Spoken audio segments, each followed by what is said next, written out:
Hello. Hello. Hello. Welcome to the weekly Frights stream. Our little exploration of how to become a band that's a sustainable thing so we don't have to do anything else. I'm Josh. This is Simon, the ethereal Matt, as per usual. Though we didn't see him this week. He was on the phone this week, so that was nice. We heard him this week. We heard him this week, yeah. We got the Ouija board out and summoned him to speak. Is anybody there? Yeah. Yes.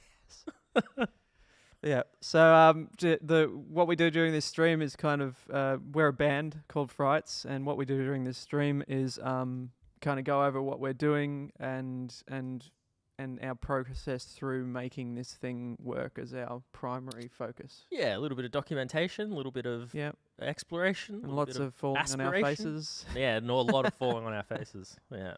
Yep. So yes, it's been a good week so far. So well, let's start this off. So we'll start with the weekly wrap like we usually do.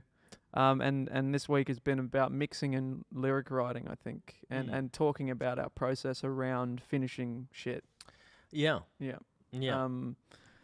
We've both as much been as writing anything lyrics. is ever finished. Yeah. Well, getting it to a point where we're getting it out of our hair. If we're going to be all like not pragmatic, like weird about the words.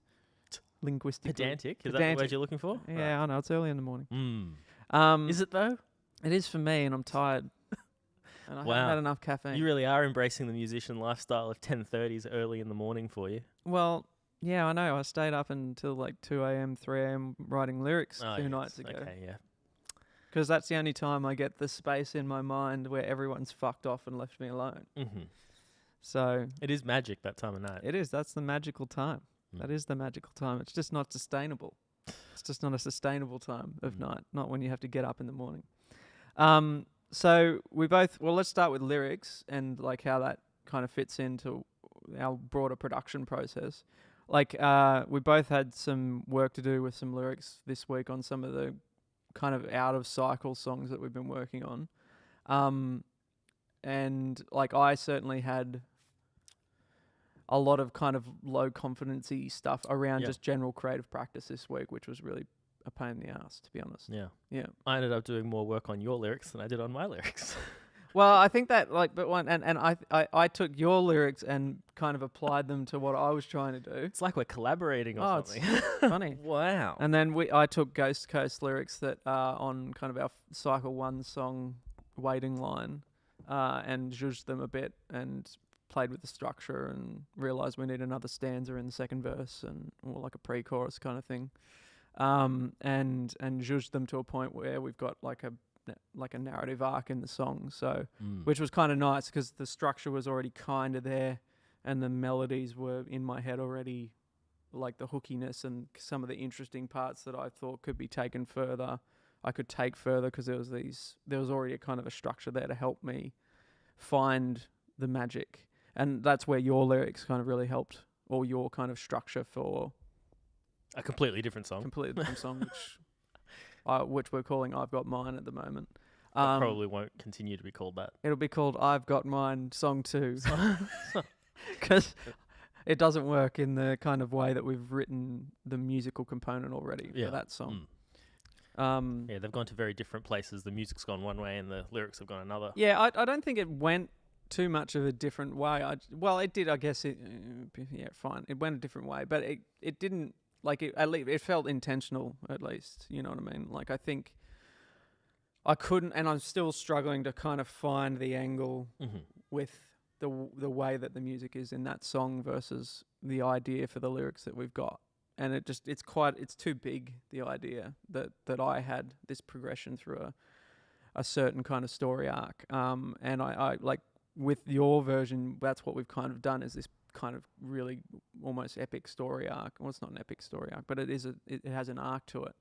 But it needs more space to do what it needs to do, which I think's good. Yeah. It just doesn't work in the context of what we've made so far. Yeah.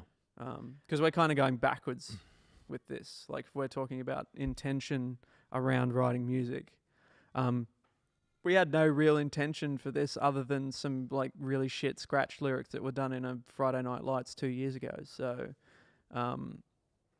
whereas the music kind of, we've got our production kind of chops in a position that we're really happy with when it comes to the musical component, but not with the lyrical component. And bridging that gap was kind of a not straightforward process, especially because what we decided to tackle was, like you say, kind of epic in scale. It had an almost Hotel California sort of sense about it, where there was this real movement through a story.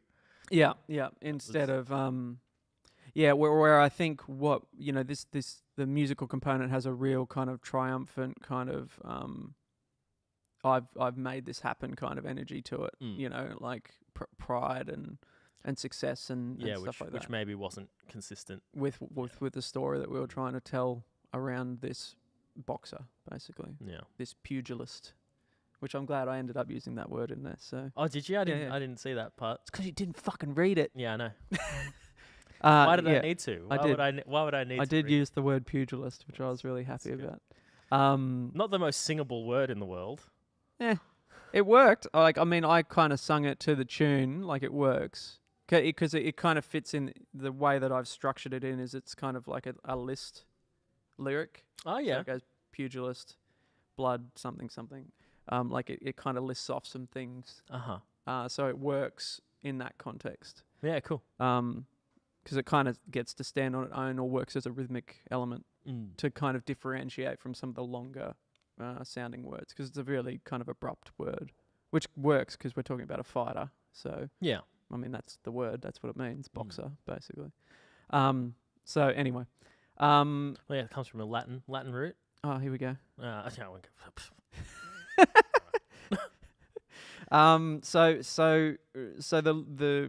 actually, in the last couple of days, I've felt quite a sense of success around the lyrical component, because I've basically rewritten this Waiting Line song that we've worked on, and we're kind of ready to go back into the studio again and kind of zhuzh the lyrics, zhuzh the vocal component a bit more, and also capture this kind of last verse that has to be written by Ghost Coast's Tommy/Pistol Black. Which starts with bubblegum as a word, and I just really like the way that sounds in the whole scheme of things. It's certainly going to have a certain kind of junky kind of lyric character to it. I'm not going to be as precious with this last bit, I think. When you say junky... Oh, like, not junkie as in like heroin addict on the street junkie. Yeah, that's a very different relationship with bubblegum. No. No, I mean... I'm talking about like Gorillaz style, right? Like okay, so junk nonsense, lyrics. nonsense lyrics. Yeah. Okay. Because certainly like more using the words for their rhythmic and interest aspect, like their musical aspects, rather than their meaning. Because the meaning's kind of already developed by that point, and it's almost this kind of cool little Easter egg outro thing that that is a resolution, but it doesn't need to be there. It's kind of like a indulgence to a degree. Yeah. I like that. Yeah. Because really the song kind of drops away at that point. We were talking about the intro just before we jumped on the stream. It slows down and it does this really cool thing that gives it this new kind of groove, this swagger. And it fits with the song, but it was just a cool thing that we liked. It was like a bit of ear candy kind of stuff, and we like it so much we want to keep it there, so we want to make it make sense in the context of the song, but you could call it coda, if you wanted to call it something in particular. Yeah.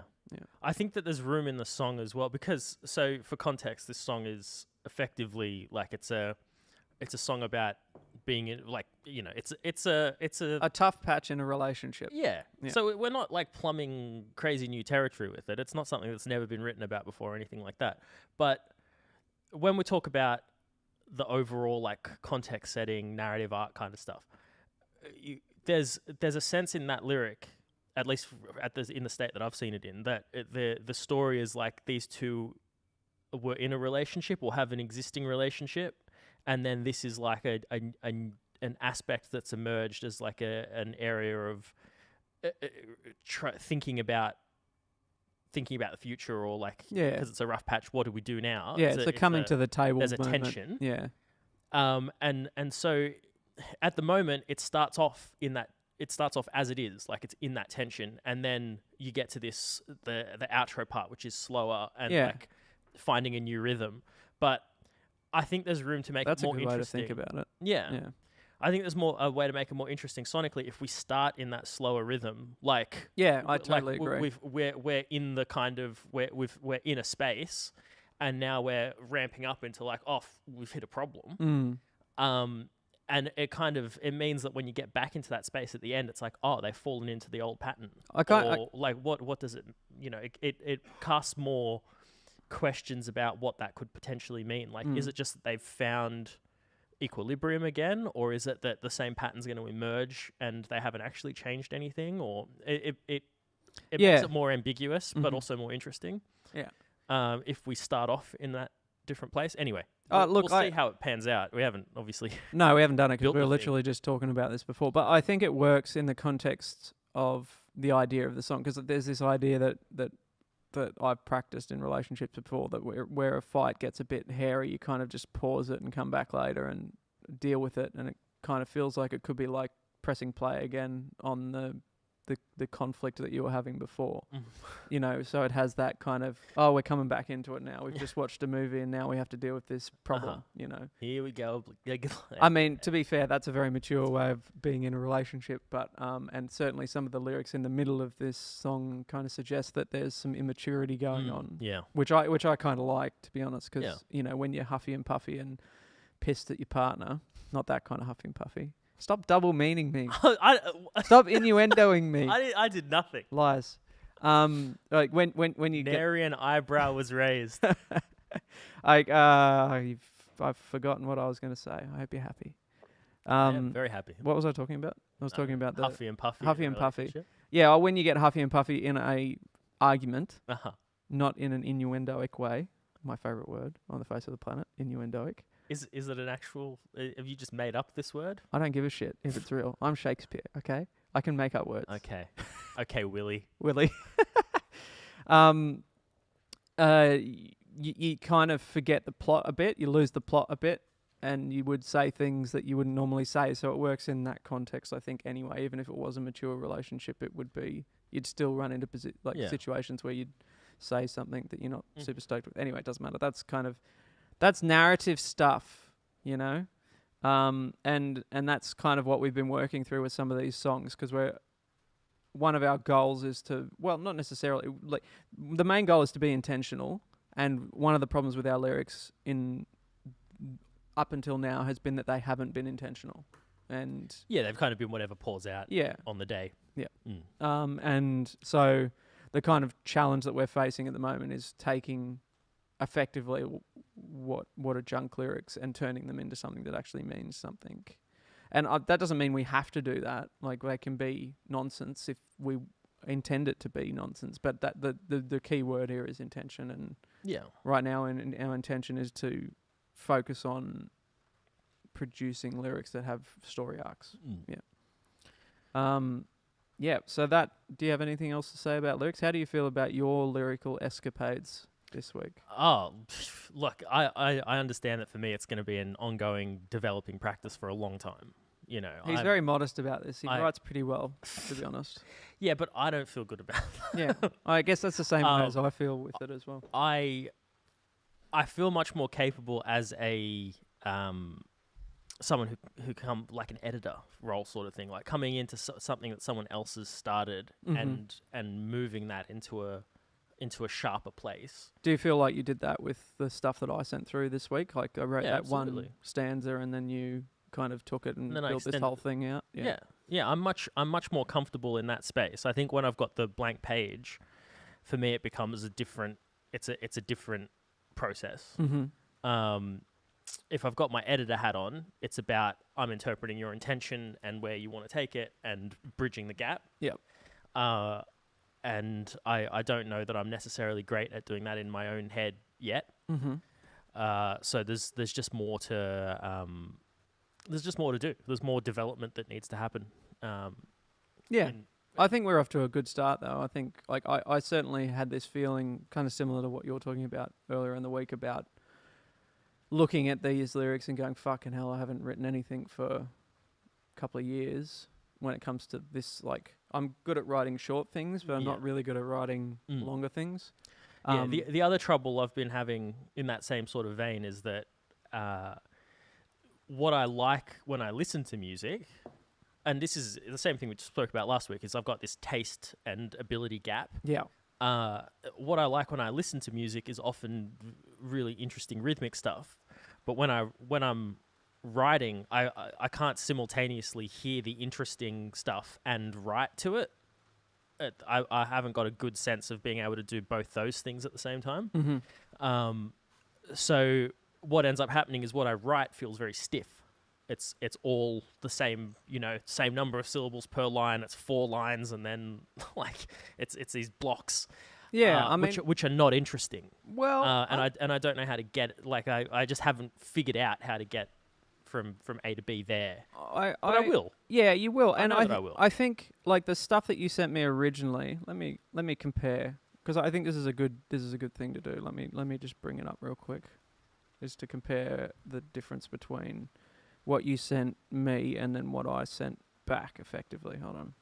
I'll do it with I've Got Mine, because that's the one that we're specifically talking about. That. So I sent you effectively. Yes, this was what I sent to you, I think. Still too young to care, violence traded for despair.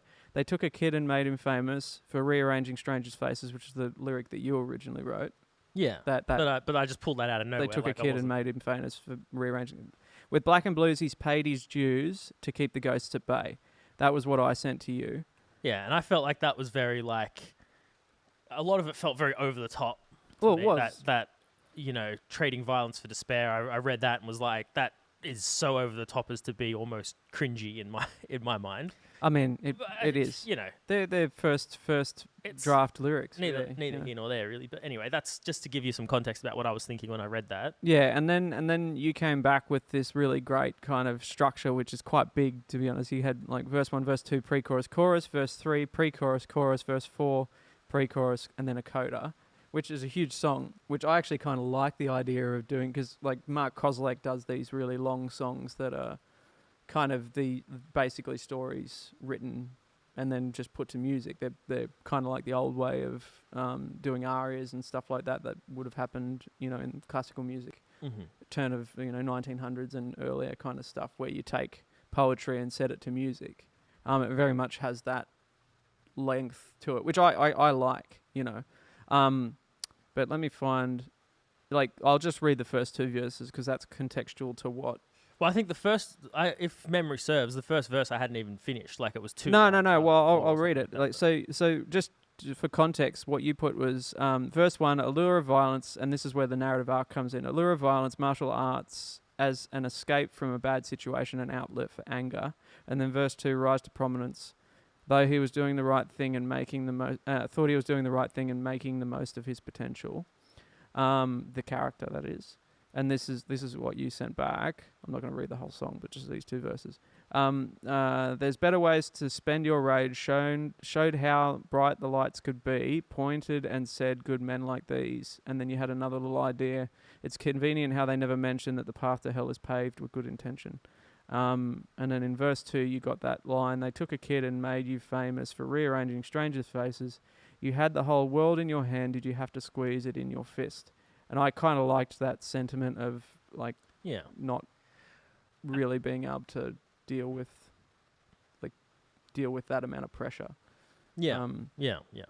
So when we're talking about, I'm going to jump around a little bit. When we're talking about these kind of like melodic parts of it and me not being able to hear much of it, like, that was a rare moment. That did you have to squeeze it in your fist? Yeah, felt like you could land on squeeze really hard. Did you have to squeeze it in your fist? Like, there's a real, like, you can make it feel almost onomatopoeic. Yeah, and so I'm getting rare little glimpses like that, but they're never enough to like consistently build out on. But this is the proficiency component. Yeah, exactly. And so stuff like that's really encouraging to me. Yeah.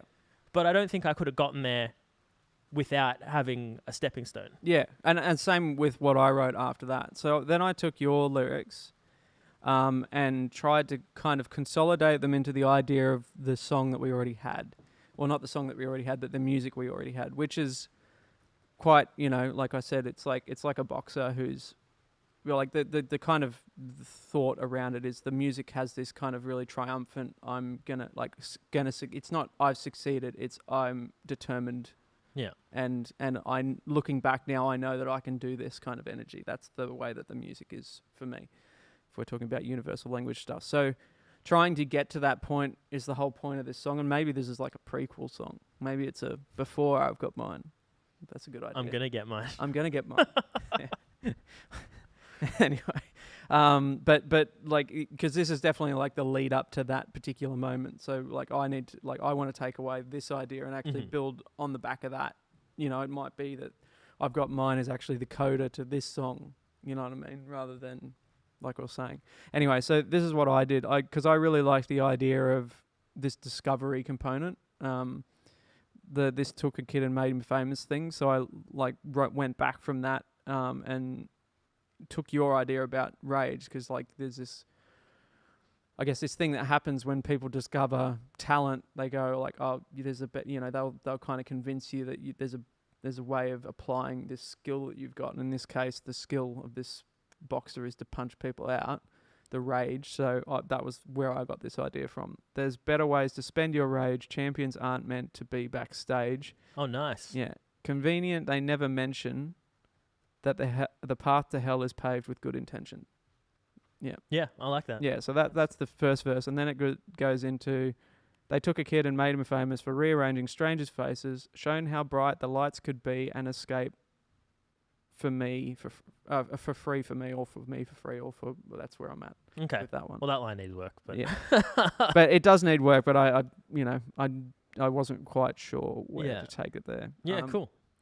But I like that development. Yeah. Mm. So there's this kind of con man involved in a fence builder, putting a fence around the thing that has the talent. Yeah. Patent chart. Yeah, which is a tale as old as time, right? Like, it's the music industry. Well, that's right. The famous story of Elvis and his manager and all that sort of stuff. It's all part of the mix. It's all part of the mythology. But I think where we've gotten to, where I've gotten to, is that this song that we've written is not the song. No, I agree. This is kind of its own. It's its own song. So we accidentally wrote a different song. Mm. That's okay. That means that we've got this great piece of music that now we can come out fresh. Well, the thing is that's cool about this is that we wanted to write something that we could go into a Night Terrors songwriting session and have start with lyrics first. Mm. And this is, this is 80% of the way there. Yeah. To kind of do that. And we'll kind of encourage a certain type of production, which I think is good, because we go into it from the other direction. This is kind of the Bernie Taupin, Elton John direction, where Bernie writes the lyrics and then Elton sits at a piano and makes it work. Yeah. Whereas what we've been doing is kind of Elton sitting at a channel and then at a piano and then getting Bernie to write lyrics after. Which is not how they do it. Which is not how they do it. I'm sure it goes the other way around for a lot of producers and stuff. Yeah. But you can hear it in the final result, I think, whether someone's done lyrics first or music first, or if they're doing it together. Well, we were talking about this last night. Things like Light Switch by Charlie Puth is incredibly, the production is incredibly predicated around the way that the lyrics work. Yeah. And you can hear a lot of these production decisions that obviously the lyrics were there. Vocal. Yeah. Which is quite interesting. There was another song that we listened to that I can't remember what it was. Do you remember? No. Okay, whatever. We could look it up. Nah, don't worry about it. It's fine. So that was our kind of exploration of lyrics this week. But I think we both felt similarly about this kind of like this gap between taste and skill. Yeah. I also felt that with mixing this week. Because mixing in the past for me has been very much a technical process. It's, you use this thing to do this thing, not an emotional process. And I have, in the last couple of years, kind of developed this I guess, theory, untested philosophy. around mixing. Approach. Well, I mean, it's kind of it goes in hand with how I work with Matt or how we work with Matt, where it's very much driven by the vibe and the emotional kind of ideas around the song. So you make decisions based on how it makes you feel rather than making decisions based on how the song sounds. If that makes sense. Yeah, it makes perfect sense. That's the right way to do it. And so, yeah, it is the right way to do it. I that's how I think of it now. And so, but the problem is I haven't mixed anything with that philosophy in mind. You know, I've kind of played with it in my work outside of Frights, but not to a level where I'm confident that I'm know how to intentionally make these decisions, because you're trying to turn a vibe or an emotion into a technical an expression of that thing. And the work that you do outside, because it's often on songs that are already exist and are known, and it's broadcast, so it's all very so you're taking it, putting it into a live, it's a live expression of that song that already exists. You've got that guide that is there for you to mix to. Yep. Where it's very different to come from something that you're creating, and you're making that initial artifact this time, which it's just a completely different space to exist in. Yeah. And so for me, kind of jumping on Not So Nostalgic working title this week. Although we kind of had an idea for a song title, didn't we? What we were going to call it, whatever it was. I don't know. It's not important. It's not important. But with jumping on that, one of my biggest kind of concerns, and maybe this is getting in the way of me actually kind of plumbing the depths of this philosophy, is that I don't want to stitch up the vibe that's already there. Like, we've really worked hard. It's about, this song has got a lot of nostalgic elements, hence the working title. And it's really important, like everything around the vibe of the song is built around this kind of nostalgic kind of idea, like reflective ideas. So I'm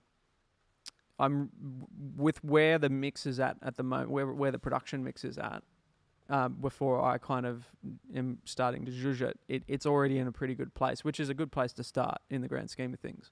There are little things that need to be fixed, like there's some timing problems with the drums that needed to be worked out, and you can very easily damage the vibe by fucking with that, because there were bits that worked and there were bits that didn't. So technically looking at the bits that worked and seeing what was happening there in the relationship between instruments allowed me to kind of extrapolate into the areas that weren't quite working, and I feel like I've really got that pumping now. But that was something I was really worried about, because one, it's a lot of work to kind of do that beat mapping kind of stuff, and we're talking about I'm going in and looking at every single drum hit, every drum hit against a bass note, and deciding with intention around this kind of nostalgic emotional kind of context how to move it to make it work in the bits that it wasn't working, which is scary, because it's, one, a lot of work, and two, you kind of have to go back to the start if you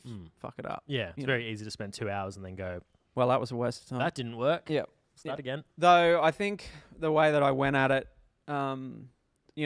getting past that initial kind of, like, the reason it's taken so long to get there is because I've been really worried about stitching myself up, not with this technical work, but just not being able to find that vibe and maintain it. So that same idea around the proficiency with the lyric thing is in the mix as well. And I haven't quite gotten over that, whereas I got over the lyric thing quite quickly, and I feel a lot more confident about that at the end of the week compared to how I felt about how I feel about the mix right now. But I reckon tomorrow when I sit down and work on it a bit more, I think I'll probably dispel that, if not completely finish the thing, so. Great. Yeah. So after it's finished, then how do we release it? We haven't talked about distribution. Well, yeah, we've got two things to talk about. We've got to talk about distribution and this shit up here behind us. That's right. Keen observers might note that the blackboard has changed significantly since last week. Yeah. And last week we did our kind of continuation of goals exploration. And then we kind of fumbled our way through trying to figure out what we're going to use as a distribution service. Yeah. And Discovered very quickly that there's a lot more depth than than certainly I expected. And it's forever changing. The kind of idea that you can pick one and just stick with them for a couple of years is kind of moot. They're changing all the time. Companies are buying each other out. There's a lot of motion in the industry at the moment around this stuff. And the resource that's been really useful for my research, and actually there's a great article on Ari's take around the distribution services. And in fact, Ari's got a lot of really great content. He's got a podcast and he talks to industry professionals, and he's constantly talking to kind of all the people behind the scenes around rights management and distribution. And good resource. Good resource. Yeah. Oh, great resource. YouTube channel as well. YouTube channel, yep, all that, and blog that has a heap of information. So if you're not keen on watching 100 videos, you can just jump on and find the article that's relevant to what you're working on. So for us, that was the distribution specific element and article that he's got on there. And it's quite in depth. It's missing a few things like what each one of the biggest things that I'm going to work on this week is figuring out what the hell these distribution services have options wise when you're releasing things, because DistroKid, it charges you a lot of extra stuff for these add-ons. So if you don't want to lose it, if you stop paying your, like one of the biggest questions that I wanted to answer was, if you forget to pay your monthly subscription fee or whatever, what happens to your music? And from my understanding is after a certain period of time, it just gets pulled from all the platforms. You lose all your data around it. So if you had streams up and whatever, it disappears. And certain services have an add-on where you can pay to make sure that doesn't happen, but it's per track, And a service like CD Baby, for instance, you pay per track in perpetuity. Yeah. So, and then the other one was covers, like what's good for covers. Yeah, we know that covers are gonna be a part of what we do, what we release. And there is a service that's specifically catered to covers, which we'll probably end up using. I can't remember what it's called. For that, and there was another big question that we asked last week, which I think we answered on the stream, but I'll answer it again, around like, can you use different distribution platforms for different tracks? You can't release the same track on two different platforms, but you can say use TuneCore for your main band stuff, like your main originals, and then if you're doing covers, you can do it on this other one that I can't remember the name of. And they still land on the same pages. You just obviously get the different backends from the different distribution companies. Which could be very useful, because we might make a decision later to go, well, we just want to pull all the covers. Yeah. Maybe. Yeah, well, I mean, the good thing about this covers service is that currently it's just you pay like $1 a track or something, and that covers all of the royalty stuff. And because that's one of the problems with covers is that you own the master because you made the recording, but you don't own the mechanical royalty, the writing royalty. Mm-hmm. So that needs to be, you need to get permission effectively to release that cover. So obviously you're not going to go to Beyonce and go, Beyonce, please, please, please, can I cover Riverdance? Because that's not going to happen. As in, like, no one's going to reply. So these services offer a means of getting that automated kind of response, and realistically, the answer is always yes. Yeah, you can cover this song. 50% of the 100% of the 50% of the royalty comes to me. The original artist, which is how the industry is set up anyway. So you just maintain the publishing as the creator, the publisher of the new version of the song, basically. So having a service that covers that crap is kind of really like a luxury. And a couple of them do it, but this one's specifically catered to that, and then we're going to be doing collaborations with artists that are, effectively giving our stems to hip hop artists to cut new songs and then spit over the top. Are we going to use the same service? There are just a few questions that I still need to answer that I haven't quite decided on, but I think... Yeah, but you've got all the data now. Now it's just the fun. Yeah, I'm going to kind of go through the data again and make a few extra notes, but I think what it comes down to for what we're doing, it's kind of a hit up between... because we're kind of intending to stay relatively independent on this, DistroKid, CD Baby, and TuneCore? Was that TuneCore. Was that the other? Yeah, because I want to stay away from Lander because that's a sync platform, and Songtrader because they're another sync platform. Like, I'm not interested in engaging with the sync library element. That was kind of one of the things that was a question for me. Like, we don't want our songs to go into sync libraries that are only charging $40 for a play or whatever, or a sync. Yeah. We kind of, the intention there, and this goes towards our goals around making this sustainable, is that the intention is that the songs that we release will be big enough that they'll attract larger sync licensing fees. So putting them on something like Lander or Songtrader is kind of stupid. Yeah, so it stitches ourselves up. Yeah, even the covers and stuff, I would argue, might be problematic in that respect. So staying away from those platforms is kind of important, and that's why these extra features in the release of individual songs are quite important to me, because some distribution platforms just push it out into everything. Yeah. And, you know, I don't want our songs ending up in the Canva libraries, for instance. Yeah. You know, but I do want them to be on TikTok and able to be used for TikTok content. You know, even though that's sync effectively, it's sync that has a use, like a really good back end use. Yeah, you know, and real purpose for it. There's an active engagement with, and an intention around why we want that to be on that platform. You know, as opposed to in Canva libraries. Yeah. You mean you don't want it to show over Jess and Timmy's wedding invitation? No. Oh. I don't know. Poor Jess and Timmy. People. I don't know. They're fictional people. They are. You're right. So that's where the distribution research is at. So no decision yet, but certainly a narrowing of a narrowing down of ones that we're interested in and not interested in. We also talked goal stuff this week as well. Do you want to take us for a spin? From memory, where we left that was in the last week's stream, after talking about it for two streams consecutively. We'd defined some. We spoke about how to go from nebulous goals to more concrete, specific stuff. Yeah. We did not take all of the goals through to fully realized concrete steps, but this week in off stream, we started doing more of that. Started bulking it out, following basically the same process that we defined in the stream. Yeah. And we made significant progress on that, which is great. We've got some really concrete to-dos and really concrete outcomes that we can work toward. And the big takeaway was that we landed on some pretty heavy kind of meta-narrative building tasks. Yeah. Which is where the second part of this stream is going. Yeah. To talk about that, and it's where all this behind me has come from. That was the sort of brainstorm around figuring out how to take something that is, you know, the song, a 3-minute artifact, and turning that into something that can be interacted with by people to make it a totem for larger ideas. And the way to do that is constructing a meta-narrative.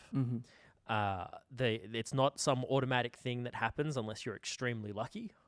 Or you just have the innate talent for whatever reason already. Well, yeah. I mean, I don't know that. Yeah, I mean, suppose some that's part people of it. do. Like, some people just do it naturally, and then you have these artists who.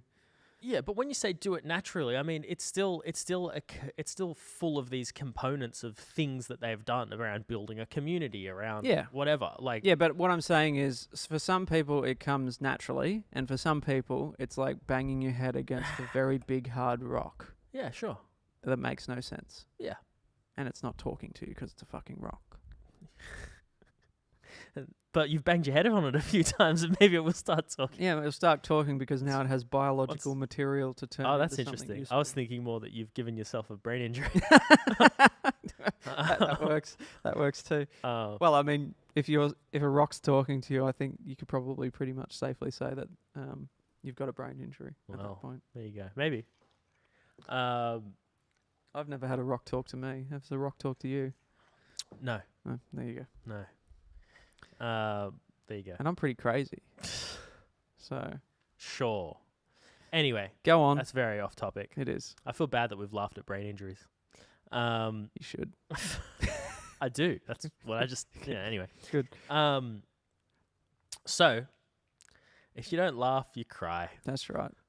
So goal setting. So we took the idea on the stream, we broadened it out, and we also macroed it out. We macroed and microed it a bit because we kind of continued working on these macro ideas. But one of the things that emerged for me was this.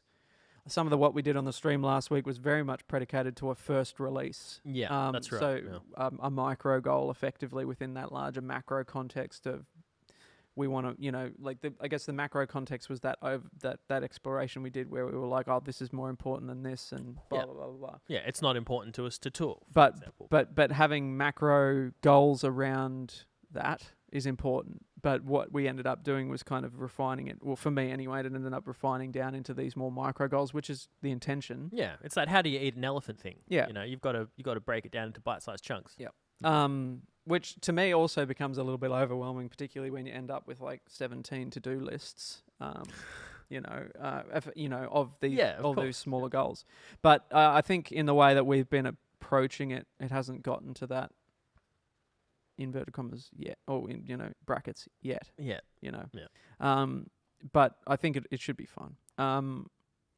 But the thing that really shook out that was really useful was this meta-narrative stuff behind us here around this not-so-stalgic this first track that we are going to be pushing out soon, which was actually quite fun. I thought it was. Yeah, when it we was very talk about, creative. And when we've spoken about in the past the parts of this particular journey that are fulfilling to me, given that music is not really the thing that drives me. Yep. I love listening to it. I love talking about it.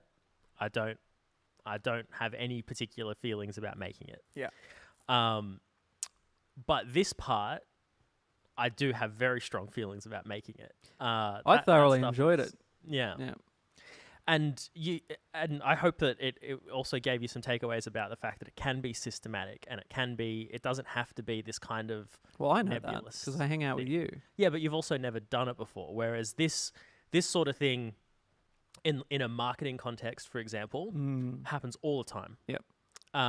It normally starts with something like what's happening out in the world. Yeah. So some kind of current event or we're cultural coming up to thing. the end of tax time or whatever. Like it's some social thing that is happening.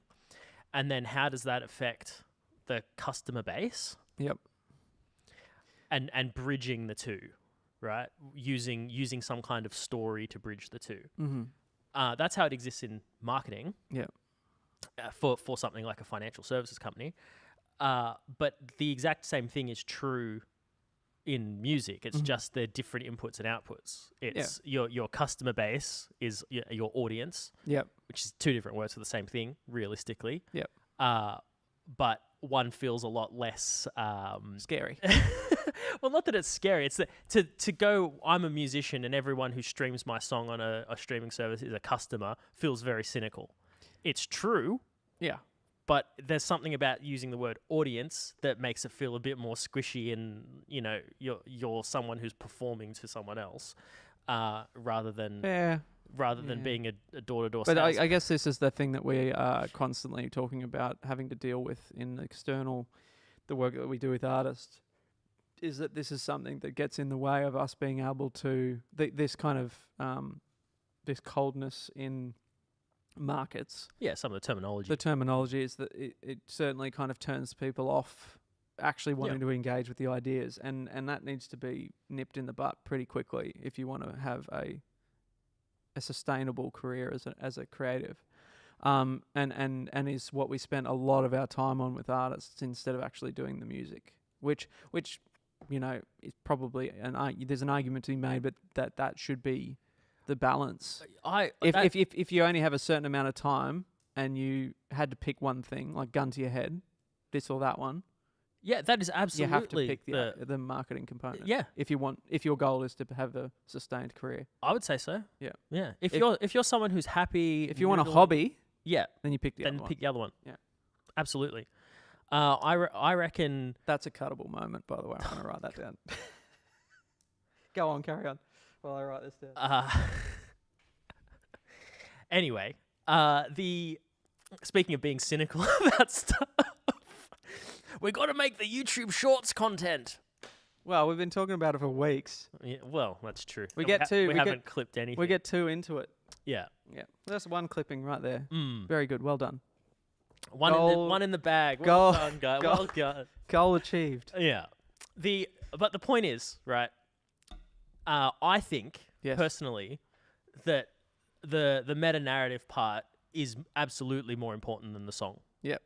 Like the song is this. Conveniently they are discrete components, which is not always the case with making this stuff. So a lot of the time there's heaps of interplay between the two. Mm-hmm. In this, there's very minimal interplay. Mm-hmm. The song can be something that is so abstract and pithy and nothingy, and you can still imbue it with meaning, with heaps of meaning. Yeah. But the way that you do it is through this construction of a meta narrative. It's about who you are as a person and the kind of persona that you've built. That's part of it. But also the specific story around the song itself through press releases, through all these other components. So there's obviously loads to talk about there. Is that something that we come back to after an intermission? I reckon. Okay. Well, I reckon that's where we're at. Does that mean that we're ready to take a little break? I have nothing else to talk about. Cool. Let me just have a quick little look. Yep, I agree. We're done in this first part. Fantastic. Okay. All right, thanks. Intermission time. Yeah, intermission time. Come back for... I'm Josh, this is Simon, and the ethereal Matt. We're part of a band called FRIGHTS, and we're taking you on a journey through our progress towards a sustainable creative career as an artist in a band called FRIGHTS. Yeah. Check out the socials. Yeah. We'll be back in a moment.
All right, we're back. Thanks for rejoining us after our little intermission there. We're Frights, a band, and this stream is effectively a exploration of our path to sustainable artistic careers / success, if that's a word that you want to use to describe this stuff. I'm Josh. This is Simon. Hello. Matt's not here. Never here. Never here. He's never here. Never here. He's not real at this point. It'd be very funny when he just like magically appears here. We should do like a hard cut or something one day where he just goes, or he just we do the Fight Club thing where we just put a frame in of him just like flashing in and out. Interesting. I'm thinking we should invest in some of those like puff balls of smoke or whatever. Throw one down and there he is. He emerges from behind the desk. Yeah. Anyway. Yeah. One day. Dreams. Yeah, dreams. It's important to have dreams. It is. So please kind of jump on and subscribe to what we're doing and check out new music as it comes out. If you ever want to see Matt. If you ever want to see Matt, subscribe. That's right. We're Frights __ music on most things. Frights _music. Or Frights.music. Or Frights.music. Depending on the mood on the day when it was registered. But Frights.band is the website. The website. Yep. Jump have on, a look, and everything is listed there. Yep, exactly. And so now we're going to get into our kind of big discussion for the week, which is around meta-narrative. So I'll let you, young Simon man, take it from here. Meta-narrative. So meta-narrative is something that we've spoken a lot about this week, and it seems to have come up a little bit organically in some other places around podcasts and things as well, which has been great. Yep. So I guess let's start from just complete empty space. What is meta-narrative, What Simon? is meta-narrative? It's good question, Josh. What is meta-narrative? So, I would describe meta-narrative as being anything that's building a story or a mythology outside of the song itself in this context, right? So, we all understand what narrative is in terms of you've got this space that you've created in a song. That is the narrative space. Mm-hmm. You know, Jack and Jill, they both go up the hill. They fetch a pail of water. Jack fell down and broke his crown. How does that actually end? And Jill came tumbling after. There we go. Okay, so that's the narrative. That's the narrative in the song. But you can also create this extrinsic narrative. I'd love to hear what this meta-narrative Well, is I actually don't Jack know. and Jill. Well, the meta-narrative is that this is a song that is known by all children. This is a children's song. Yeah. You know, there's nothing in the narrative that said, this is a song for children. La-di-da-di-da-di-da, Jack and Jill went up the hill. It's not part of the song. The meta-narrative is that all children know this. It's got some kind of ancient history behind it. Mm-hmm. It's tied into all the other cinematic universe of children's music that exists, children's songs. It's got a relationship to Humpty Dumpty. Is it in the same universe as Humpty Dumpty? Who knows? The broader fairy tale universe. This is getting very Shrekky, DreamWorksy right now. Totally. Yeah. But there's all this that you can it's not very important that Jack and Jill has a meta narrative. But when you're talking about taking a song that you've created and putting it into a marketplace and expecting people to listen to it, it having a strong narrative is often not going to be enough to have people want to pay attention to it. Yeah, well, Jack and Jill, as an example, already has. Let's not get hung up on. No, I'm not. But I just want to raise something about it. It's already part of the collective consciousness of our society. So it's not really like it doesn't.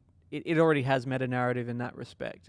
It exists in this kind of common thing. So does everything. But everything. But you could like if you wrote a song, like an example of this using meta narrative or using a broader cultural consciousness thing as a method of improving a song's ability to kind of penetrate the market. The Gautier song "Somebody I Used to Know," that hook at the start, the dun dun dun dun dun dun dun dun, that thing.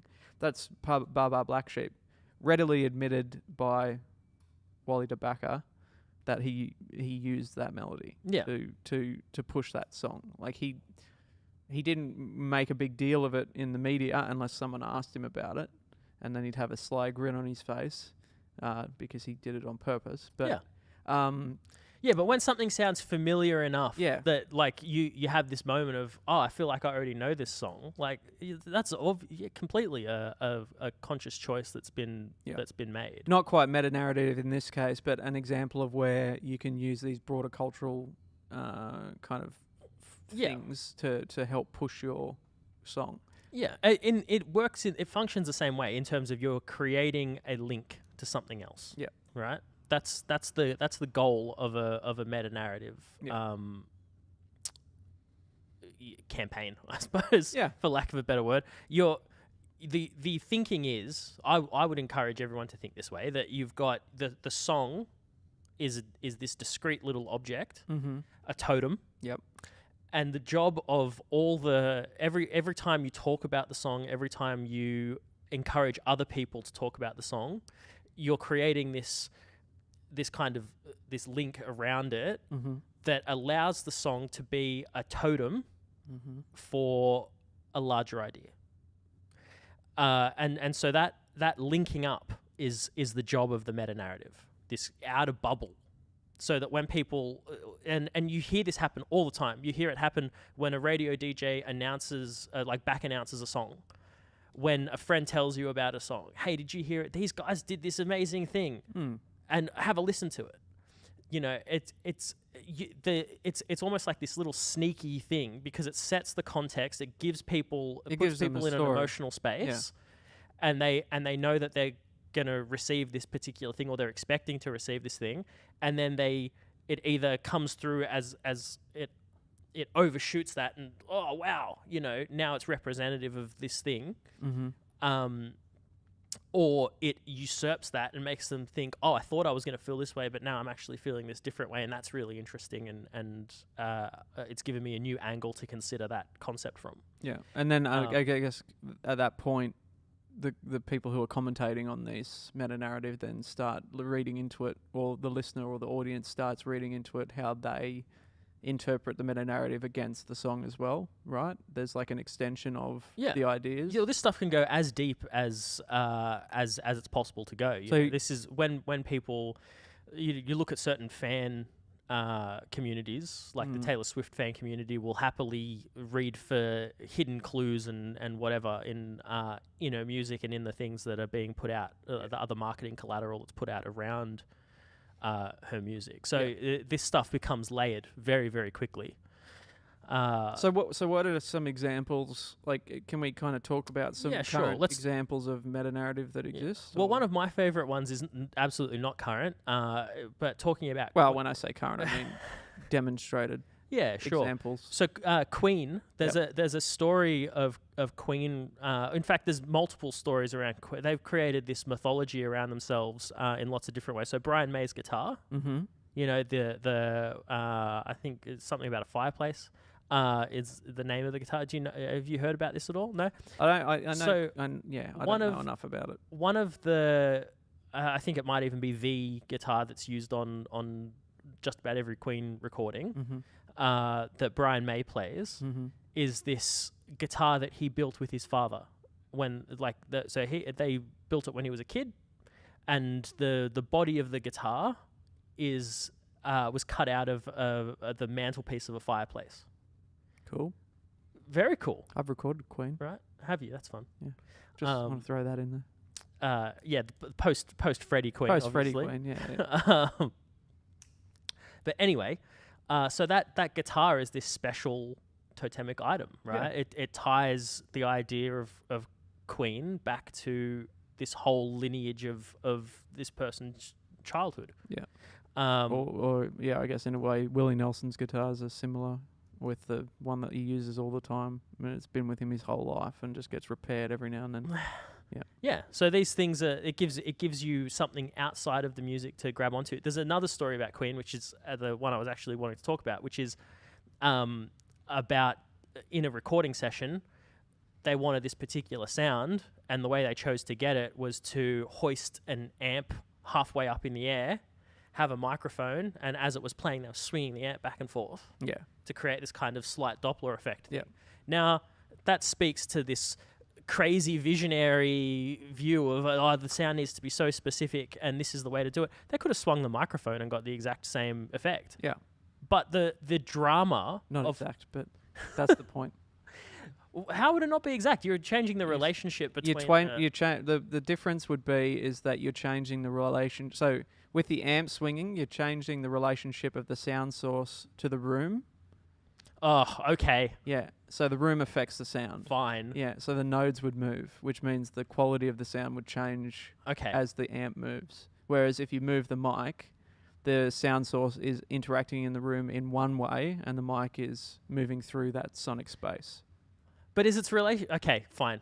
I does. understand. It would produce it's a different subtle tone. difference. And, but the point is... a layman wouldn't tell the difference, I think, is what you're trying to say. Yeah, they would. Yeah. But the drama of having photos of amps, like, and being able to imagine that, and people being able to say that to each other, like, how cool is this? I can imagine them dropping a vintage Fender amp in the middle of a very expensive recording studio on top of a fully mic'd up drum kit and finding that quite funny to think about. And there's lots of things in this era that have this same mythology around it. There's a Michael Jackson story of the same sort of way of like building a little box around an amp or a big box around an amp to get a particular sound. And these sort of studio, like the mythology of the musician in the studio doing crazy things. A lot of punk bands cutting holes in the speaker membranes. Or like X, they recorded that record in one weekend with 2 mics or something. Bon Iver going to a cabin in the woods to record Forever Forever Ago. Which I think that's actually a total contrivance. I don't think that was actually... Well, that brings me to a question that I actually had around this, which is like, does it matter if it's real or not? Absolutely not. Yeah. It's never real. Are you a lying bastard if you choose to it's never real. Even if you're telling the absolute objective truth, someone interpreting this story is going to embellish it in their own heads, just through the effects of semiotics in general. They're going to have an interpretation of this story that's being told to them that is going to have elements that differ from reality. So it's all subjective truth telling anyway, and it becomes part of that whole artists use lies to tell the truth. Anyway, you're driving at a deeper truth by telling these stories. You're creating richness of meaning that goes to the truth of the individual listening to it and the truth that's in their hearts. Their personal truths. Yeah. If I cast my mind back to English class as a here we go. As a story time, children. Story time. Back in mind, mate. The mean streets of Wollongong, in the gritty Kira High School halls. There was one of the English teachers whose name I forget, unfortunately. Drew this little diagram on the blackboard that was, in the middle there was a circle and it had meaning written in it. And on one side you had... I swear you've drawn one of those. Author, I'm sure I have. Author with an arrow pointing to the meaning. They create the meaning. And then on the other side you've got audience or responder or whatever word they were using at the time. And they get another arrow to meaning. It's created from both sides. Bridges are built from both sides of the rift. It's totally that the meaning is not something that is intrinsic to the thing that the author's created. And in creating these stories, we're deepening and creating meaning. We're creating a larger surface area for meaning to exist, but also a larger surface area for the audience to impart their own meaning into it. And so that is the goal of all meta-narrative creation, right? And so Queen did it very successfully in those sort of stories, and these other bands using the mythology of we've gone into this space, this sacred space of the studio that you as an audience like to listen to the stuff that comes out of it, but you will never know it. You'll never step into a studio. So let us tell you these crazy stories about the things that happen in the studio space. Or the crazy release parties where there's, little people with trays on their heads and line after line of coke on them, and we have these crazy parties, which is the story for Fat Bottom Girls with Queen. Why do I know so much Queen trivia? I had no idea. Queen trivia night. We might actually win. Anyway, so these mythologies around what it means to be a successful musician and the work that goes into it, and all this stuff is a very traditional way of building that meta narrative. Yeah. But there's also, if we look at a different route, so looking at something like rap music, for example, there's a lot in rap music that's about aspiration, about coming from nothing, and now I have this thing. I've got this ice around my neck. It's a real common thing in entrepreneuring as well. Precisely, exactly the same playbook. Yeah. But none of and that walks the line a little bit of being because a lot of that makes it into the intrinsic narrative. Yeah. But there's also this idea of I am someone who is at the bottom and view myself as someone who can come to the top. Yeah. So in this case, there's a lot of the audience. They're doing the heavy lifting in building that central meaning. Mm-hmm. They're going, I also view myself as someone who's at the bottom and has the potential to come to the top. And so what am I going to do to put myself in that same space, put myself around these people who have done it? Everyone likes an underdog. I'm going to listen to their music. Yeah. Right. So you become part of the in-group. Yeah.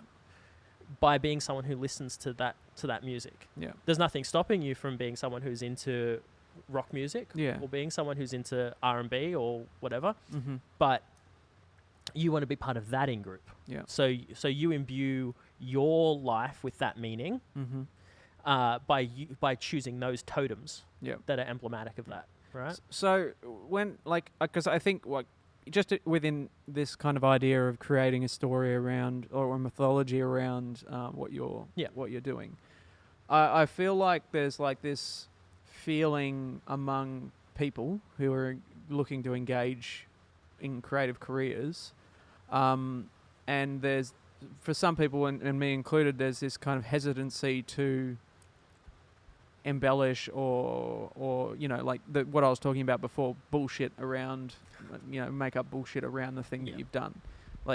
This kind of idea of telling truths is a really hard thing to overcome.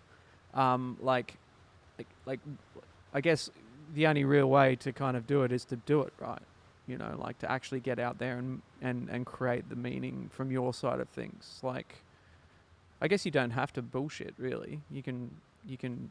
That's, I guess, what you were saying before. But the reason I bring it up kind of again, or want to expand on it, is that there is this kind of definitely. I feel like I'm telling a porcupine. I'm not going to say that. Around.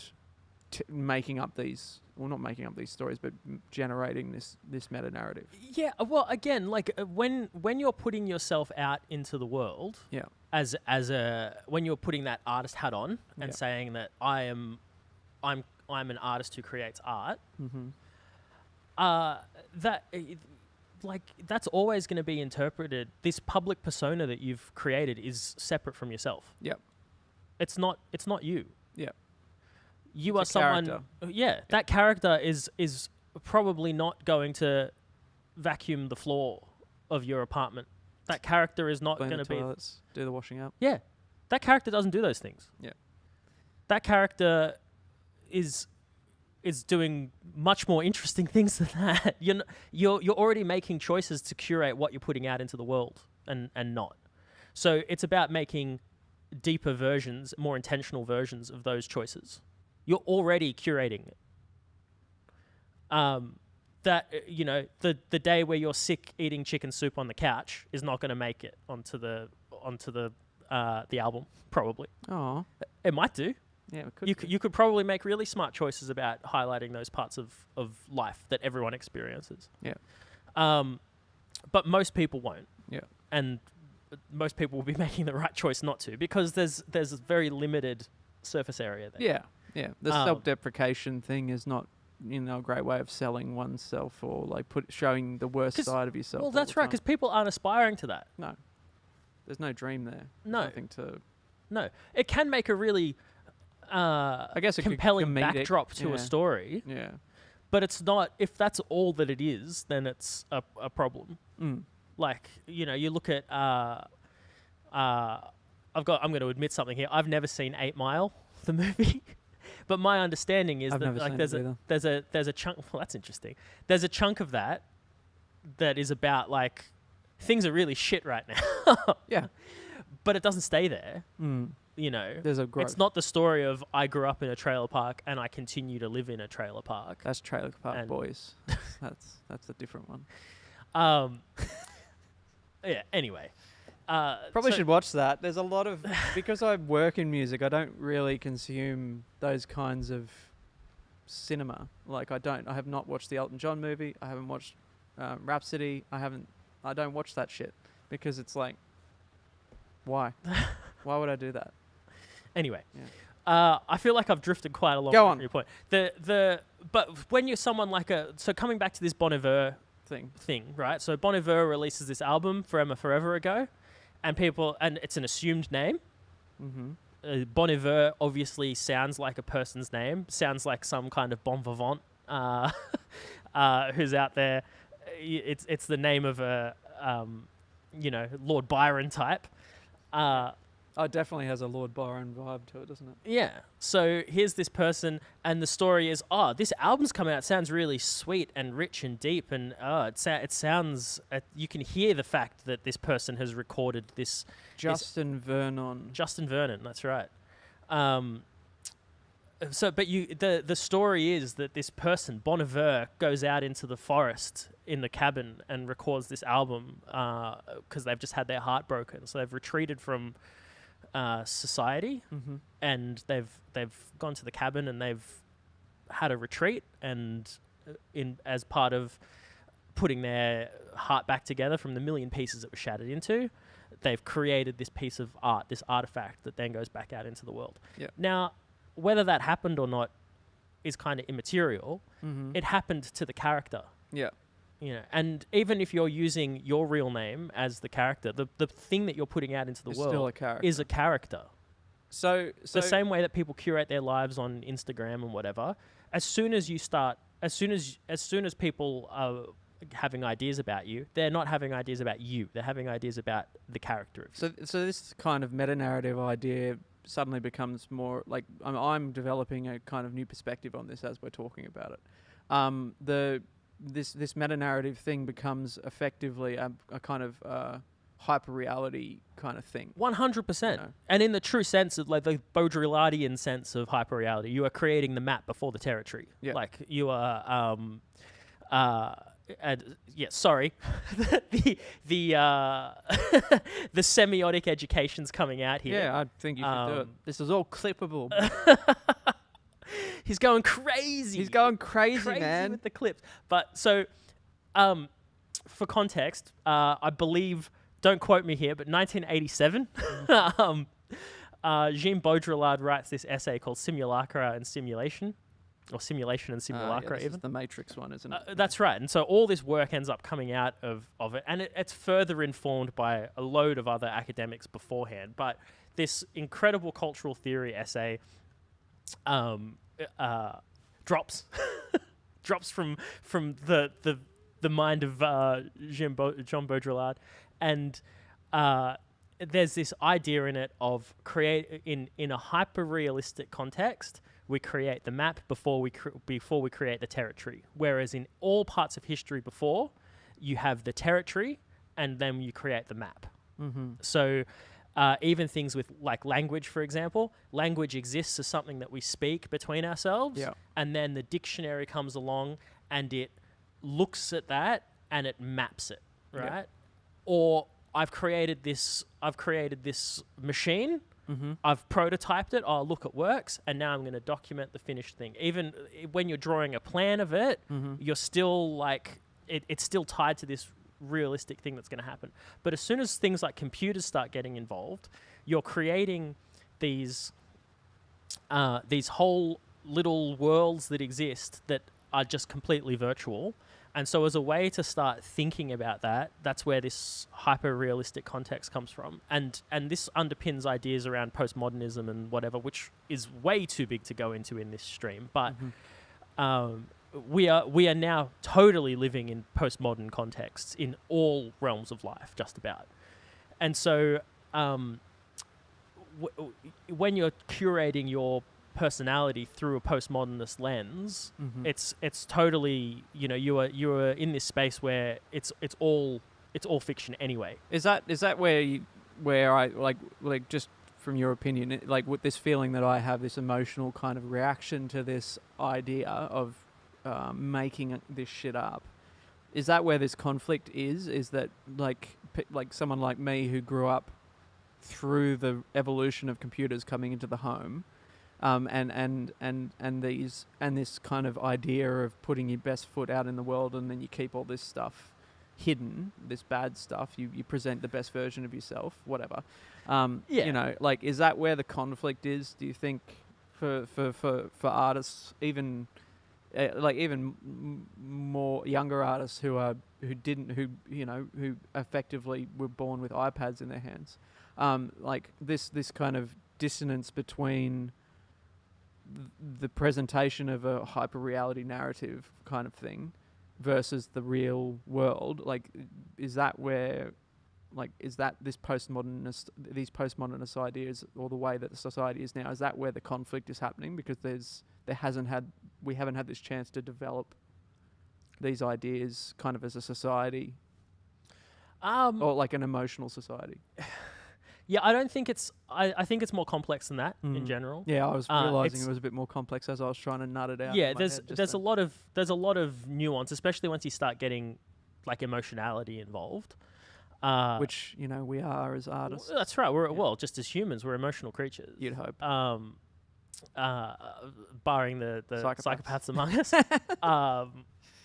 But it's all extremely nuanced. But there definitely is, if we rein it in to just talking about the music industry and the things that happen there, there definitely is an increasing comfortability about what it means to create a fictionalized version of yourself, I think.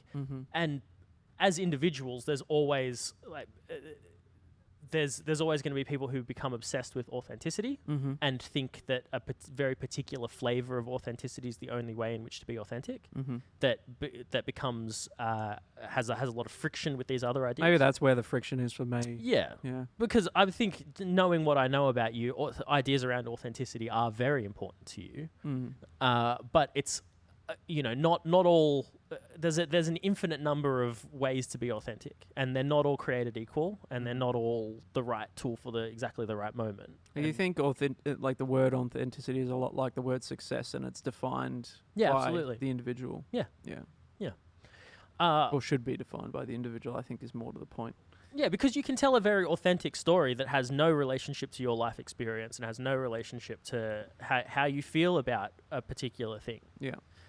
I could tell a very authentic story about someone who holds very different politics to me or has very different life experience. Well, yeah, and I mean, we were talking about it in the first part of this. Like, I'm writing a song about a boxer. I've, dabbled in boxing, but I'm not a boxer. I don't understand that sport, personally. Yeah. I can only understand it from an external lens or my life experience through the challenges that I've faced as a person. Yeah. But you can tell a relatable story that has bearings to reality. So I guess it's authentic in that respect. Yeah. Yeah, okay. And the same is true of, like, let's say that you created, just for shits and giggles here, let's pretend that you create a character that is going to be Josh. Sure. And you're going to put this stuff out on the internet as, this is my life. This Josh lives in a penthouse apartment. This Josh, like this guy. This Josh. Who's paying for it? Well, let's just go on. Let's just imagine this Josh gets around on private jets as his main form of travel. This Josh has a lot of jewelry and fancy clothes and fancier clothes than that even. If such a thing can be believed. Yes, that's right. This has fancy clothes, and this Josh is never seen without his sunglasses on or whatever. Like, even if you are putting this stuff out into the world as like this, and you were saying it with a straight face, no irony, this is the way that I live my life, even if it's not objectively true, even if those things are all contrivances that you've made up, it still speaks to an aspirational position of, I would like to live my life like this. This is an enviable way to be living. It says things about our society that are true and authentic. This is held up as the ideal way to be living a life in a capitalist social context. So there's authentic things that you can draw from it that are completely true, even if the objective truth of I live my life this way can be demonstrated as being false. So I think we've definitely delved into this meta-narrative idea deeply, but let's talk about application. Yeah. So I just want to say one more quick thing about this. Go. Because I've spoken about Queen, right, which is a very pop rock kind of large band context. I've spoken about rap music, which again has like it's got its own little bubble. There's mythology there. I want to talk about indie music for just a moment because that is an area of particular interest to me. And I think that indie musicians are fascinating to me as someone who grew up in the 90s and thought of myself as someone in terms of the stories that I told myself about myself and being part of this in-group and using music as a way to paint myself as someone within an in-group. For me, indie music was a tool in that toolbox. And what was I remember having a fascinating moment as someone who totally subscribed to this idea of like, selling out is like a bad thing. And if you're an artist who's come up through being like an indie artist, that then you sell out, gross. I remember having this little epiphany, just like as a very early teenager, 13, 14 maybe, of like looking at physical CDs and realizing that a CD from an artist that was like had held meaning to me, and I thought of this thing as being this is like an indie iconic thing. And then realizing, this is put out on like Sony Music. This is full on record label, large machine creation. And here I am totally buying into the story of like these are these battlers that have like put out this music that is like, it's just completely them. And of course it's not. Like it's gone through the same channels as a Kylie Minogue, as a whatever, like a major label. She's probably not a great example because I don't know if she's still part of the major label system, but the thing about this that kind of expands upon this idea that you're talking about is back then, and like it's increased in more recent years, is that like the majors would buy up or invest in a lot of these smaller labels to encourage this kind of contamination of musical genres into their own catalogs. Yeah. Because even though some of these artists aren't, Taylor Swift's or Queen's or Foo Fighters or whatever, they still kind of funnel listeners and audience into the system. Yeah. Yes, exactly. Which is what they want. They can say that they might buy a label or buy into a label, and suddenly they increase their audience by 1 million people or whatever, that then they can market to, and that's what would have happened with indie music, I would imagine, is that the majors either bought in with these smaller labels, or Motown, for instance, was bought by, it went through a few hands, but then it ended up in Sony or EMI, or it ended up as one of the majors sub-labels. And I mean, if you look at the list of sub-labels these days, it's insane. Yeah, they're huge. They're the same as imprints for books. Yeah, like same stuff. It's exactly the same model. But I remember being totally blown away at the way that just genre was kind of weaponized as this thing of everything that fits into this genre has that halo effect of the same story of being like, this was made in a garage somewhere. Yeah. And it wasn't. It just wasn't.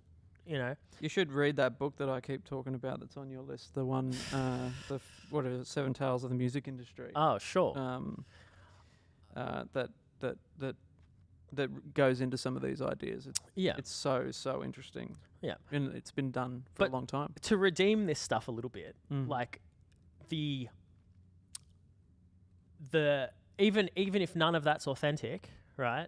The meaning and the story that I imbued that with, it still gave me a perspective that I could point backwards to myself that was valuable. Yeah. And help me create a deeper understanding of who I was. Yeah. And what I cared about and didn't care about. Yeah.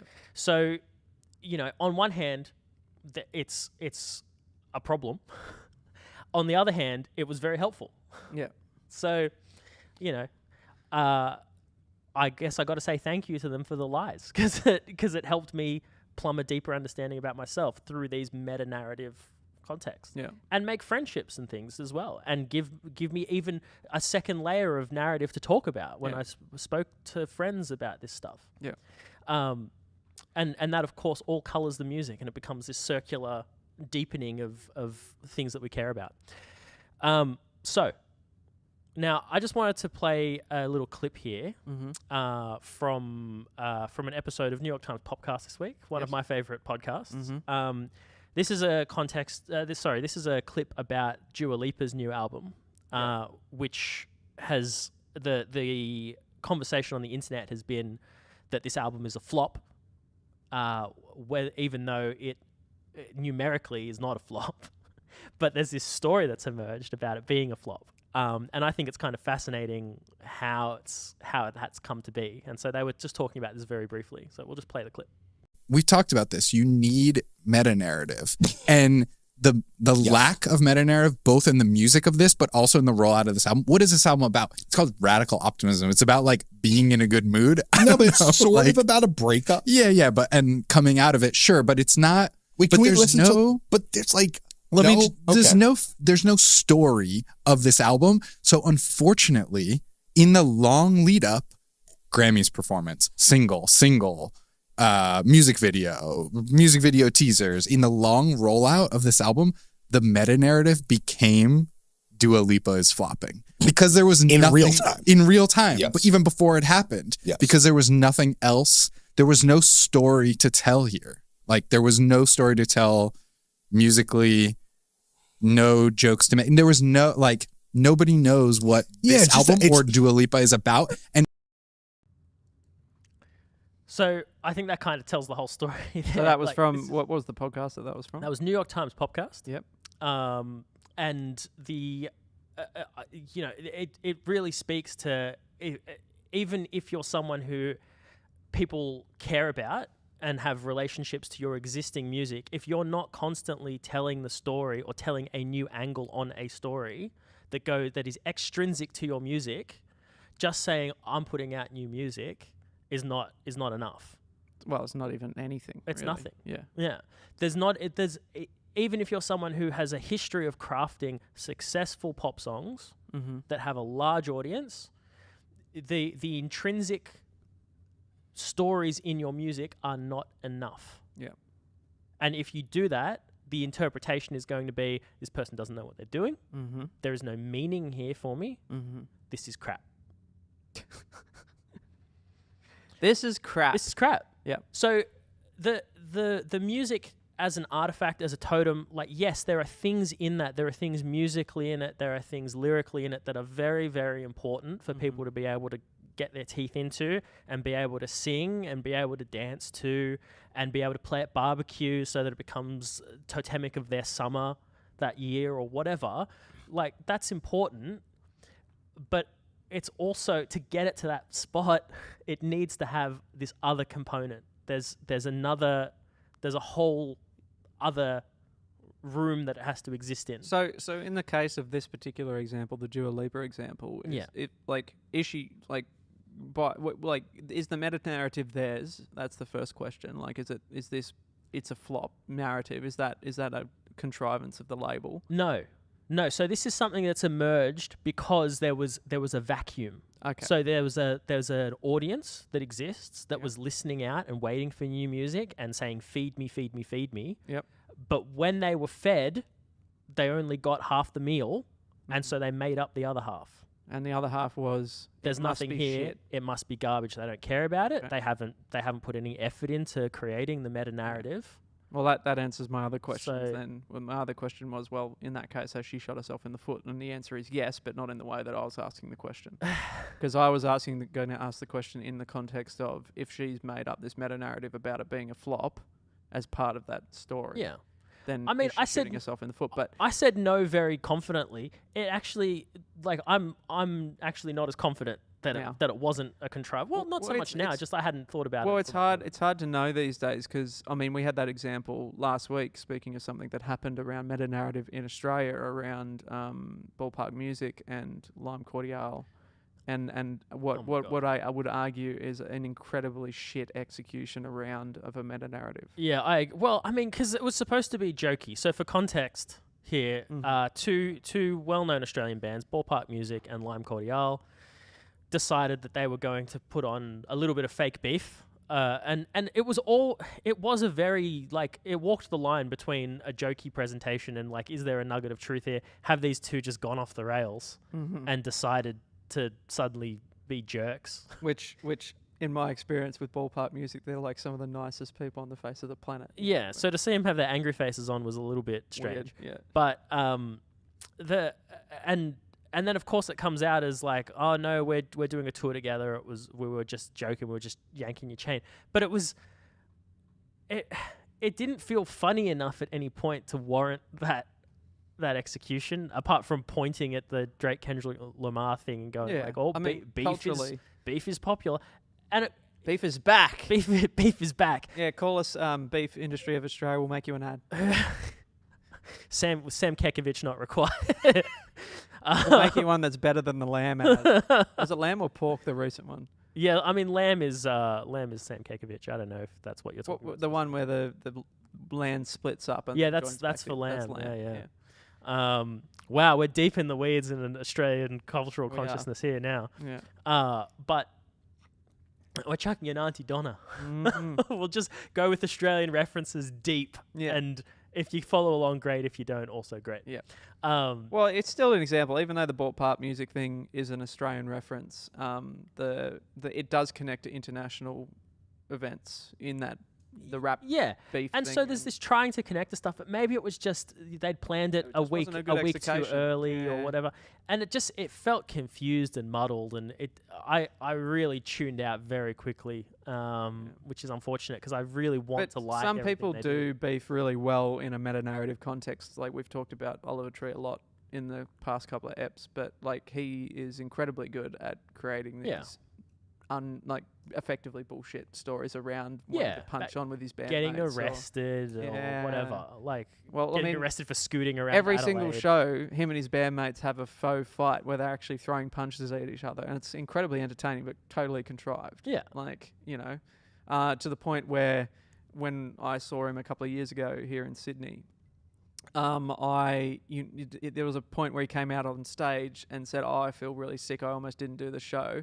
And then 20 minutes later, he spews on stage, and you can't fucking tell if that was contrived, part of this meta narrative thing, or if it was real. And And this all comes from James Brown as well, right? And I still walk away from this. Yeah, it's that James Brown thing. It's exactly a James It's the Brown. same thing. Like you walk away from an event like that and go, like that's part of the interest. Like the thing that makes it interesting is that you will never know if that was real or not. Yeah. So if anyone who's watching doesn't know the James Brown thing, it was part of James Brown's act to be so taken with the effort of making this music and putting on a performance that he couldn't go on anymore. He'd get down on one knee and he'd barely be able to stand up, and then he'd get his second wind and he'd stand up again, and then he'd be taken over again by the effort that it's taking to do this, and he'd have someone would come over and put a blanket around him like a cape, and then he'd get up and he'd throw it off. I don't need this, and start performing again in this really intense way. And it's about creating spectacle. Right? yeah, it's performative. There's no musical reason to do this, but especially as you get later into your career, like that. Artists do have trouble going on. Yeah. One of the best concert experiences that I have ever had was seeing Lucinda Williams play in Sydney, and she's had a stroke. She's in her 80s. I don't know how Iggy Pop makes it on stage every show these days. Yeah. So this is like a very real risk for artists who are late career. Mike Tyson. Oh God. Yeah.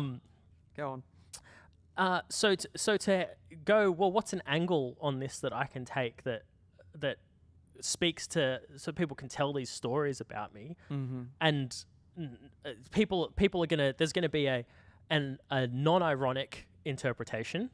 There's going to be an ironic interpretation. You're creating all this surface area for layers and layers and layers of stuff by doing something that's very simple in your stagecraft. Yep.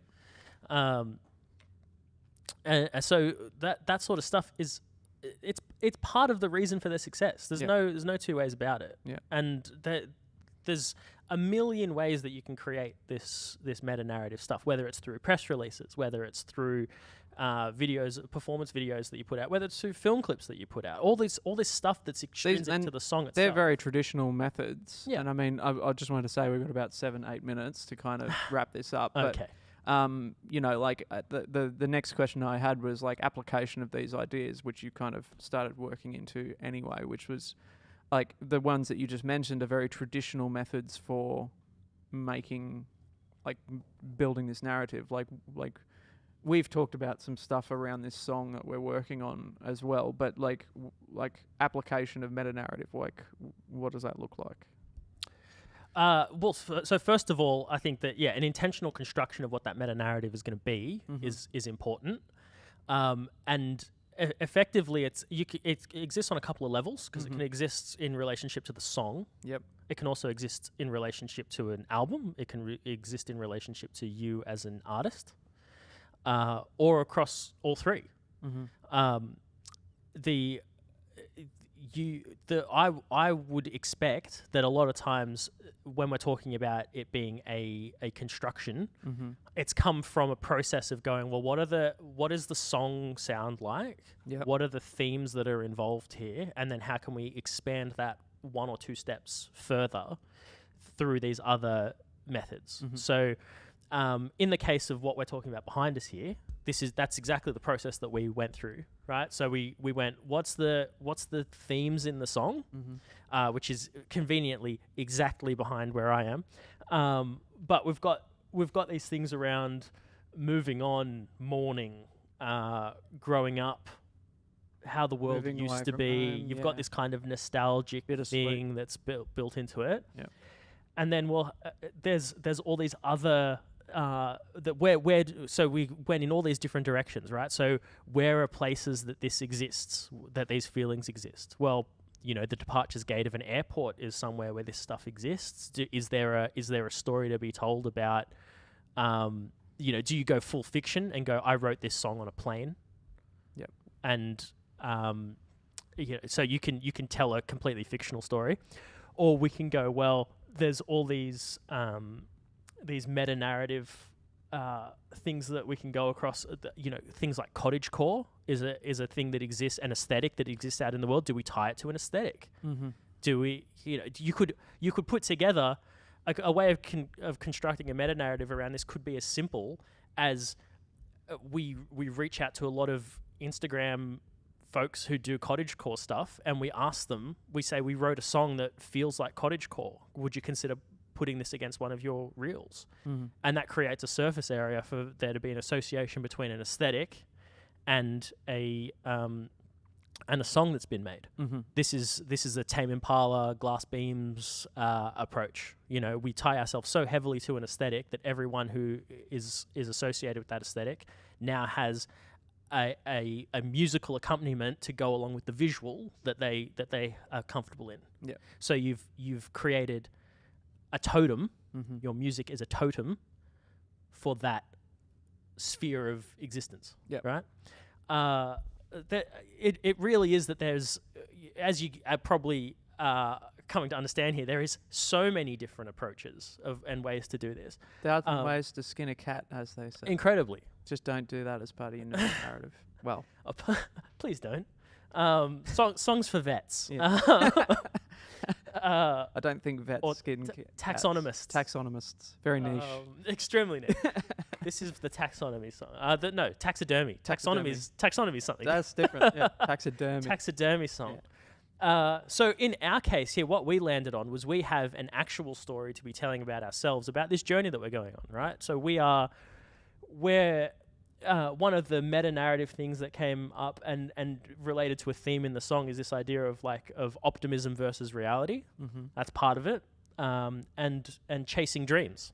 That these are two intrinsic things that are in the song that are being spoken about, and they're also things that we can relate to the journey that we are on in an actual way. Like we have reduced our exposure to normal corporate jobs that we had, successful careers in for both of us, to chase this silly dream of being artists in an economy that is very bad for artists. Yeah.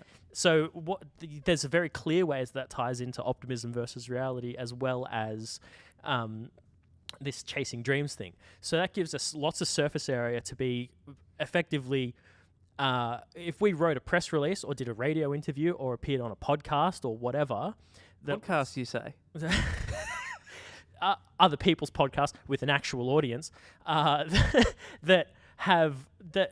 we can talk about this journey that we go on and prepare people to feel a particular way about our music.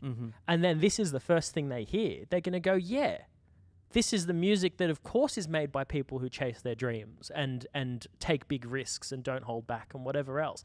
And if they happen to be people who view that about themselves, I'm a risk taker. I'm delusional. I'm 2024, the year of Delulu. Yeah. If these are things that are important to themselves, I'm not a corporate drone, even if they are a corporate drone. Yeah. I am someone who, even though the music is not about that specifically, there's something it can become totemic of that. Yeah. And through the meta narrative. Through that meta narrative surface that you've given it. Yeah. So that's or more or less exactly the approach that we're probably going to take with this. We're going to find a toothy angle that we can then push through press releases, through podcast interviews, through whatever other social media campaign type stuff that we do, who we choose to engage with in those contexts. So that becomes this whole big piece that is going to be hours and hours and hours of work, much like the construction of the song itself. Yeah. But that is the audience building part. That's the part that's going to, instead of this song being something that people can just stumble upon and go, do I like it? Do I not like it? Does it happen to hit me right at this moment that I'm in right now, which is very scattershot. And you might have a 1 or 2% hit rate with that. For every 1 or 2 people out of 100 that hear it, you might have someone go, oh, this is cool. I like this. I'll chuck it on a playlist, which is very optimistic. Yeah. If you set that context first, that might take it up to 6, 7, 10%. Yeah. So it becomes very, very worthwhile. And it directly contributes to the goals that we've set. Yeah, our precisely. macro goals around success and sustainability. Because we need an audience to earn revenue. That's right. To buy bread and milk and, well, I don't drink milk, but, toilet paper. Yeah. Very important. Yeah. Yeah. We're going up to 3-ply, everybody. We can afford the fancy stuff. It's no longer butcher's paper. I've got 3-ply tastes on a 1-ply budget. Is there anything else you'd like to say? I'll say something. So what we're doing is effectively applying these ideas of meta-narrative to our releases, and the execution of that will be seen across the campaign that we put around this track. Currently working title Not So Nostalgic, but will be called something else probably. I think so. Yeah. Yeah. Cool. Any final thoughts from you? I'm excited. Yeah, as I said, this stuff is very... Are you? Could you not tell? Yeah, I can. I mean, you wrote all this. I watched you write all this, and it was just quite fun to watch. You were like a busy bee. Well, that's right. Like as I said, this is the stuff where I have form. Like this is neater than this, but this is effectively what I did for work. We would come up with strategies and campaigns based on these kind of large brainstorming things. So I'm comfortable doing that, and it's fulfilling to me, and I feel like I'm contributing. Well, I think you're contributing in a lot of ways, not just in this way. Oh, But thank I found this quite a great exercise as well. But it's not just an exercise; it is literally practice that we're trying to build into proficiency Yeah. around our creative practice. Yeah. But this is also, I hope this is becoming clear to you, and as we develop it more, and show more of it, hopefully to a wider audience and to other folks in our immediate circles. I truly believe that this sort of activity is something that successful, like large scale successful artists, this is part of the practice. Yeah. This understanding of wider context, of how to tie those bigger contexts back into your music and make people care. Yeah. This is what makes people care. Yeah. Not the music. Well, not 100% the music. Yeah. Like I'm not saying that you can necessarily create something that has a big cultural impact if it's not decent enough music. Yeah. There's examples on I both think you sides. could probably argue that there is a way of, Yeah. of marketing the shit out of dog crap music. Well, and- 100%. I mean, this and is making like it work. novelty music 101, right? Is doing that. So Crazy Frog. Crazy Frog, I was Like- about to say, and Baby Shark. Yeah. There seems to be a theme there. What does the fox say? It's all Animals. hamster dance. Ham- It looks animals, man. It's all animals. It's all animals. Um, All right. but there we go. There we go. That's meta narrative part 1. Tune in next week to hear us write a song about animals. A Crazy Frog-esque song. There hasn't been a Crazy Frog for well, I guess the last one would have been Baby Shark. That would have been the last one. That's a couple of years ago. Time for a resurgence. High time. Yeah. Look out for the next one. Yeah. All right. I think we're going to call it quits. That's this week. Thanks for joining us for our discussion around meta narrative and where we're at with our release strategies of the music that you will see it soon. I promise. I know we keep saying there's music coming. There's music coming. Where is it? Where is it? Don't fucking Who can yank say? my chain. Yeah, we're just going to our meta narrative is we're going to make a podcast about making music and never release anything. Wow. We're going to leave you in perpetual wonder of what could have been. Anyway, I'm Josh. That's Simon. Matt's not here as usual. Bye-bye. Check us out on the socials. Follow our brand's progress through to making sustainable creative careers. Watch us fumble. Frights. Take joy in our failure. Check it out. All right. See you next week. Bye.